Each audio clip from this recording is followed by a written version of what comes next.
Hi friends, this is Grace and welcome to my channel. Today I wanted to share with you what is left over from my February homemade scrapbook kit, and then I'm also going to do a layout share, and actually it's a project share because I also made some cards along with this. So if you have not seen what I had put in this particular kit, I'm going to put it in the description below, or rather I'm going to put the link in the description below so that you can see what I put in there. So let's just dive in for what is left in my kit.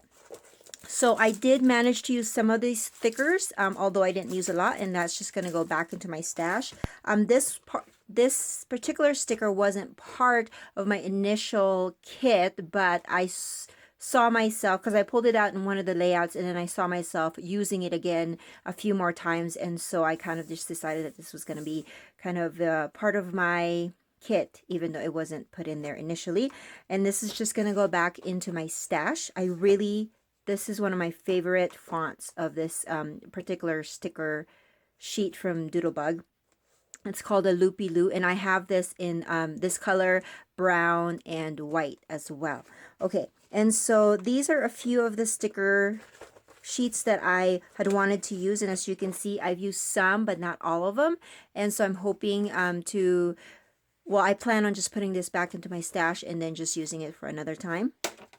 And then here is another one. Now this one, as you can see, I've used a ton of it, and that really makes me happy. But of course, there's a few more that I can incorporate in other layouts. That's just going to go back to my stash. And then this one, I can't remember if I put this in my initial kit, but I did pull it out because I used the black letters in some of these as well. So that's just going to go back into my stash. So I don't have any more 12 by 12 papers, but that's understandable because I didn't really pull out a lot of 12 by 12 with this particular kit because I wanted to use up this specific 6 by 6 paper pad, and this is what's all it's left.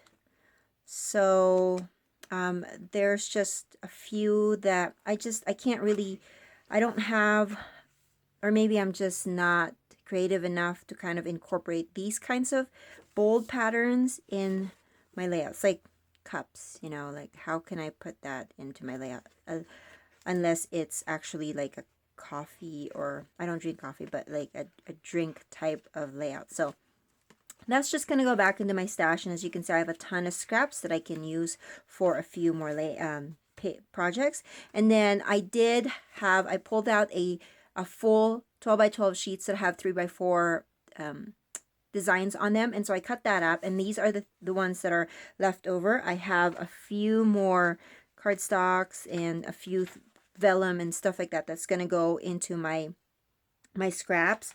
These are the embellishments that's left over. I can't remember how many words I started with, but I only have 2 that's left. And then I know that I had 3 of these to begin with, these acrylic words that say hello. I used 2 of them. Why can't I pull it out? I have no idea. But that's that particular acrylic. I only have 1 left. And then I still have a bunch of these white flowers. I have 3 more of the brads. Never got to use them. And then I never use this white button. I can't pull it out because I don't have any nails. Let's get a tweezer, shall we? So I have this button left, and so that's just going to go back into my stash. I did manage to use this silver one of this, but the gold one, I just couldn't incorporate it. I don't know, I was having a hard time putting glittery items into a boy layout. Am I the only one that's having a hard time with that? If you have any suggestions on how to incorporate glittery stuff, give me some pointers so I can use that in my next boy page. I did use a ton of these Iki Success, which makes me so happy. But I still have a few left, and that's okay. That's just going to go back into my stash. I only managed to use this trim twice in all of my pages, which kind of makes me sad, but at the same time, I kind of knew that was gonna happen because I rarely use flowers and ribbons lately. So I guess it's just gonna go back into my stash.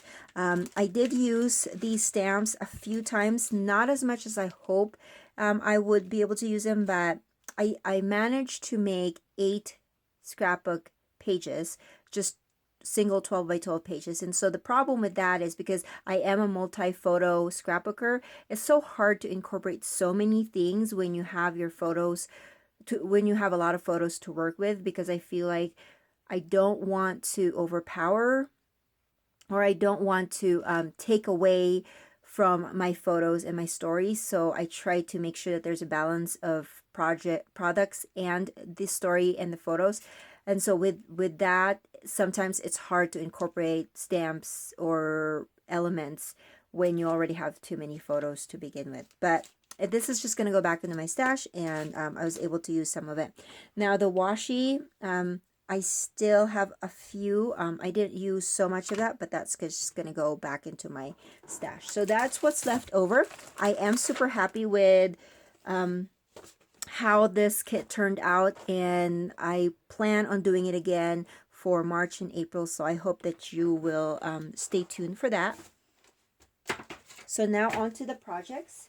So like I said, I made 8 layouts, and so this is the first layout that I made with this particular kit. As you can see, I have 6 pictures actually, and this has a process video. So if I go through them fast, make sure that you look into my playlist for process videos, and it would be there if you want to see how it's all done and what was my thinking when I was making this page. So here's the first page.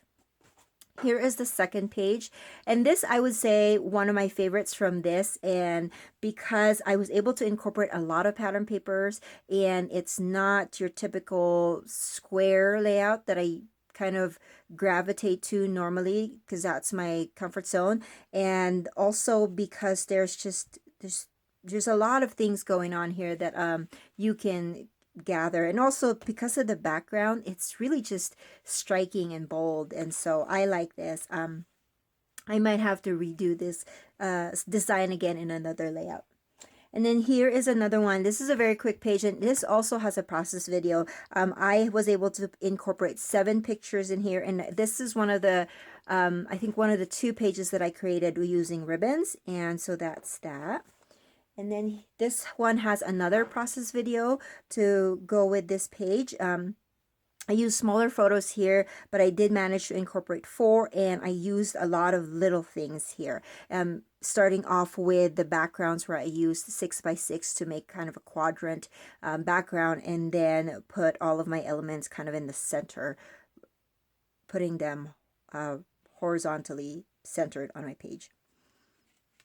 And then here is my 5th layout, and this one, as you can kind of notice, I was kind of focusing more on the boyish pages, but I do remember that I had this December sticker on one of the sticker sheets, and then the hello, so I kind of pulled some of the elements that would match more of this kind of color scheme, and I was kind of surprised that I was, even though my focus was kind of masculine, I was able to pull colors and elements that would work for a page that's not designed, or it doesn't match the masculine one. Does that make sense? So I was kind of happy about that, and I learned a few things, that if I wanted to make sure that my kit would work for other pages other than what I initially have it, make sure that I have some other colors that would work.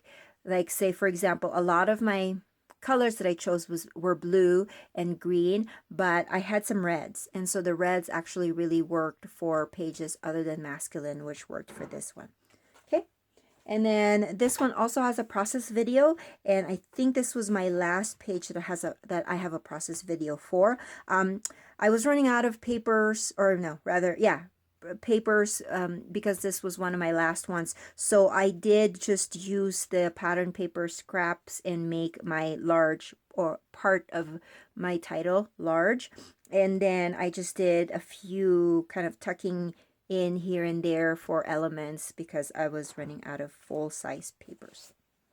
And then this one does not have a process video, but as you can see, it's very self-explanatory. I actually, these were all 4x6, and then I just kind of trimmed these down so that they'll be smaller. And then this one was left true to the size, or almost true to the size. And then I just tucked in some papers over here. This one is a sticker, so is this, and then added a few more items in here. Now, I wanted to make sure that the word simple kind of stood out a little bit, so I did add a vellum behind that so that it will act as a barrier between the pattern paper on the back and then also for the sticker that's on the front. And then this was my last page. This one came out pretty fast because A, I have a lot of photos to work with, and then B, what I did was, so here is the background, and then because I was running out of paper, I actually cut some of these 6x6 into strips and kind of butted them up so that they will look like a full long strip instead of 6-inch papers. So I did that. I kind of just pieced this one on, so I adhered it on the 12x12 so it has something to adhere on. And then this one is actually a die cut that I had, I think I won that, or maybe I purchased it, I can't remember. But this one was already a title that was pre-created, and so I just used that and then added the stickers memories to complete my title. And then I added a few more of those 3x4 cards, and then I did add a the scallop, what is this called, velvet, there you go, scallop velvet trim, because the reason that because there was a like a really not dark but stark blue here, and I needed to move that same color over here so that there's a balance, so I added that one there. So here are my pages. So I made 8 of them, like I said, and then on top of that I managed to make 4 cards. So because I just couldn't leave my scraps unattended, or just, you know, left it like that. I wanted to make sure that I maximize my items as much as I can. So here are the 2 cards that I created first, and as you can see, they're very identical in design. The only difference is the words. I used some My Favorite Things word die, and it's a set that says hello and thanks, and so I just run that through at the same time. These are also dies. They are from Paper Smooches, and then the tag one is from Newton's Nuke, I believe, and then the rest of them are just papers and elements from the stash. And these cards, the card bases, were actually, if you've seen my process videos, you know that I cut the inside of my background paper sometimes so that I can save that for a future project, and so I usually use that as a base of my cards. So that's where those cardstocks came from. And then these ones are just white backgrounds, the same. I cut them out from the insides of my pages. And then I just used, for this one, I used a floral. I did use a stitched rectangle die. I believe that is from Memory Box. And then I used a 3x4 card, another die, and then some stickers, and then those enamel dots. And then this one, I used pattern paper. I subdued the pattern paper in the center with a vellum so that I can adhere some of these hearts that I had cut out with red cardstock. Another tag right here, and then some just dies. And so it's very simple cards, and as you can see, it's not so bumpy because I want to make sure that I'll be able to send these to my loved ones. So there are my projects that I've created with my homemade kit. If you like these videos, please give it a thumbs up. If you, like I said, if you want to see some of the process videos, if you have not seen them, I have some process videos for the 6 out of 8 pages that I created for this homemade kit. And stay tuned for my March and April homemade kit, and make sure that you subscribe so that you don't miss out on any of the videos that I share, and I will catch you guys soon. Bye.